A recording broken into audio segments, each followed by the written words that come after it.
Welcome to the Oil and Gas Report, brought to you by Katch. I'm your host, Rob Hislop. We have moved all our equipment out of our Edmonton-based studio and have headed over to Vancouver. We're in this city for the Globe 2012 conference. Now, in case you're not familiar with it, it's something that's actually been around for quite a while. It started back in 1990 and goes every 2 years. What it does is it brings together leaders of industry, all sorts of people from various industries, and they're talking about trying to make the world a better place. We've been fortunate enough to land a lot of interviews, corporate executives, international agencies, urban leaders, financial executives as well, government policymakers, as well as environmental industry executives. Of course, being from Alberta, we've got a lot of oil sands representation as well. And again, this is the Globe 2012 conference. It's held in March in Vancouver. The theme this year, building a sustainable economy for the 21st century.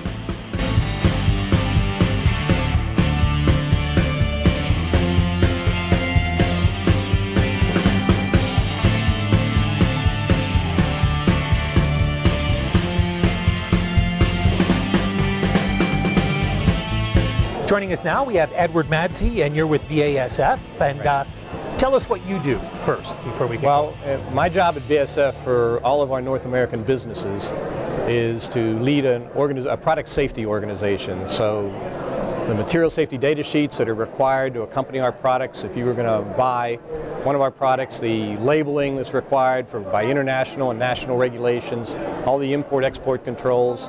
So there's a legal side. And then the other side is really what I would call more the product safety side. It's working with customers who are using our products to assure that they're using them safely. Well, let's talk about some of the products. What do you do? Well, we sell into, for instance, the construction market for housing. We sell various insulation products, window glazing, all things that will improve the energy efficiency of a house. Likewise, in the automotive market, the same thing. The plastics that go in to replace steel to lightweight a car, fuel additives to get better mileage, the whole catalyst technology, a lot of this is based on BASF products. So basically, we can't go through a day without encountering one of your products. Exactly right. The foams that are in our mattresses and chairs and everything in the house, the pigments that add to the colorants of our drapes and carpets, and personal care products like shampoos and toothpaste and everything like that. Maybe you've got too much involvement in my life. Well, and I didn't even know about it. But you don't see our name, you know. Obviously, we sell to other people who produce the brands that you buy in the supermarket, automotive stores, do-it-yourself stores. So you're here today. You're one of the speakers at Globe 2012, and I'm just looking at the title. It's Best Practices for the Future of Corporate Reporting. Right. When you're talking about that, is that your involvement, I guess, or your connection to the public? Is that what you're talking about, or is it the shareholders, or who is it that you're targeting? I think it's all the stakeholders, really. Clearly, the drive toward an integrated report is for the investment community. I think we've found over the years that, it's good to have great financial performance, but how many companies have had major issues with environmental or social, whether it's your labor conditions in China or a spill that happens somewhere around the world, but all the goodwill of your financial performance can kind of go out the window. And so more and more the investment community is interested in hearing more about your environmental performance, your safety performance, your human rights performance. And when you're a global company, that's all over the world. You're sourcing your raw materials from everywhere. And it's not just like, what are we buying in British Columbia? We know they have great laws there and a great government and things, but what happens all over the world where you're buying things, and can you trace your supplies? And all that is part of this integrated report. And so that pleases the investment community when they see a system that works.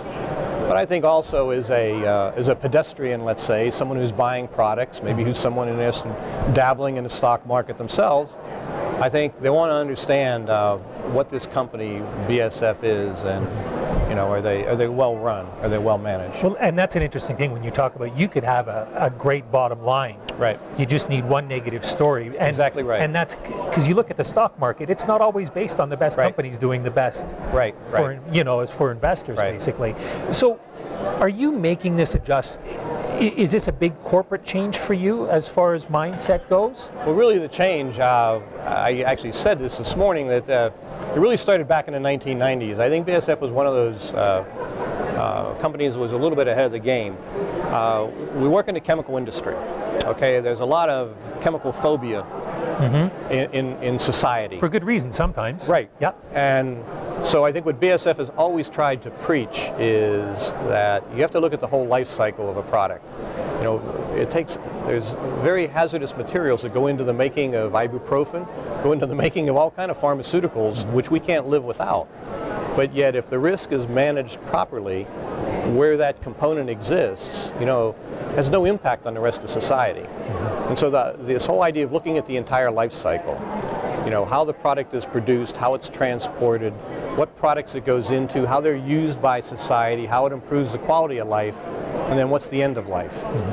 That idea of looking not only over that whole life cycle, but also looking at environmental benefits and risks, social or sustainability benefits and risks, plus the economics. That looking through 3 different lenses at a product through its whole life cycle really puts a lot of the things that could cause fear in proportion. Okay, and so this isn't the way big business has always operated.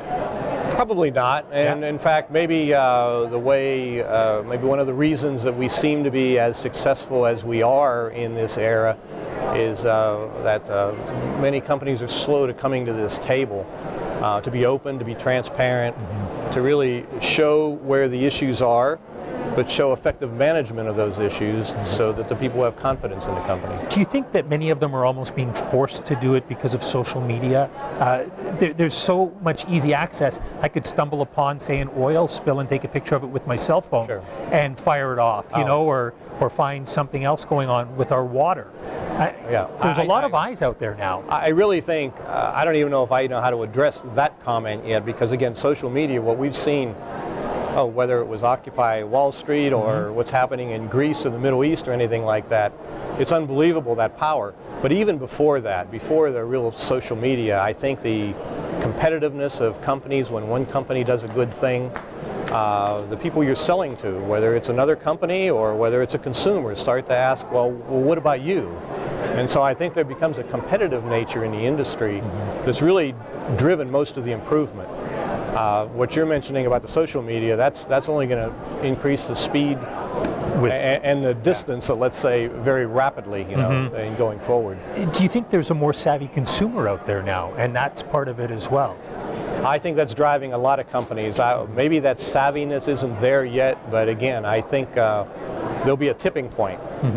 Okay, where all of a sudden, it won't build gradually, I guess is what I'm saying. I think all of a sudden it'll be there. And you want to make sure, I think, that when a consumer asks about your company, that there's a story to tell them. I mean, we can preach all we want, but if they're not listening, that's fine. But when the information is there will come a time where they demand to know this. It is an interesting time too, because if I look back to, say, our parents' time, they believed almost everything they were told, and they also didn't have the access to research the way it is today. Exactly. Today, it seems like society is a little bit more skeptical, and not like they don't have reason to be in many areas, and research is so easily accessible. No, that's exactly right, and so I think you have to stay on top of that as a company. And again, even though we really don't sell to the consumer market, those people, Johnson & Johnson's, Kimberly-Clark, other people who are here who are customers of BASF, they demand that of us because their customers are asking them to explain their whole supply chain. So they have to be certain with us, so when they talk to their consumer customers and buying in stores, they're able to tell them that, you know, this product line, the entire life cycle, even the raw materials that we buy, you know, are sustainable. Would you have been as proud of your company in the 80s or 70s as you are today? Well, I think so. I've been with BASF 35 years, and so I you're have to just tell the person to ask about that question. And long before it was fashionable, let's say, because of sustainability, the chemical industry has never been let's say a very rich industry in terms of companies are making huge profits, and so energy conservation was always dollars. Waste wasn't waste, it was a yield loss. And so we were looking at these concepts in the 70s and 80s, just to try and improve the profitability picture of the company. It made good sense. It was good business to not have waste. It was good business to conserve energy. And so a lot of the technology that BASF has that are coming to the forefront now for everybody else, like waste to energy, where you're using incineration to generate electricity, or we're burning natural gas to drive a turbine to create electricity. A lot of this technology is 30 years old inside BASF. Okay, excellent. Ed, thanks very much for joining us today. We've been chatting with Ed Madzy and BASF. Thanks you so say much. it differently, I don't know, BASF. There we go, BASF.